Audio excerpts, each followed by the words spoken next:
ગાંધીના ગુજરાતમાં pass permit વગર દેશી વિદેશી શરાબ જેવા કેફી પદાર્થો પીવા, વેચવા કે હેરાફેરી કરવા પર પાબંદી હોવા છતાં અવારનવાર આવા નશીલા પદાર્થો પાટણ જિલ્લામાંથી ઝડપાયેલા જોવા મળે છે। ત્યારે થોડા દિવસ પૂર્વે પોલીસે શંખેશ્વર ખાતે સીમ વિસ્તારમાં 800 લીટર દેશી દારૂ બનાવવાના વોશના જથ્થાનો નાશ કર્યો હતો। સાથે જ દારૂની ગાળવાની સાધન સામગ્રી તેમજ કેરબા પણ તોડી પડ્યા હતા। તેવામાં ફરી એકવાર શંખેશ્વર પોલીસે જૂની કુંવર ગામે રેડ કરતા 20 લીટર દેશી દારૂ ઝડપી પાડ્યો હતો।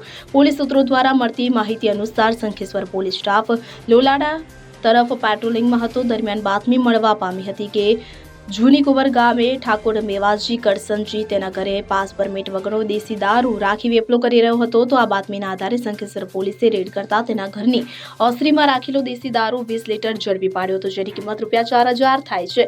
જો કે રેડ દરમિયાન ઠાકોર મેવાજી સ્થળ પર હાજર ન હોવાથી શંખેશ્વર પોલીસ સ્ટેશને ઠાકોર મેવાજી કરસનજી વિરુદ્ધ ગુનો નોંધી આગળની કાયદેસરની કાર્યવાહી હાથ ધરી આરોપીઓને ઝડપી પાડવા ચક્રો ગતિમાન કર્યા છે। રાજુ પ્રજાપતિ સાથે CN24 ન્યૂઝ શંખેશ્વર।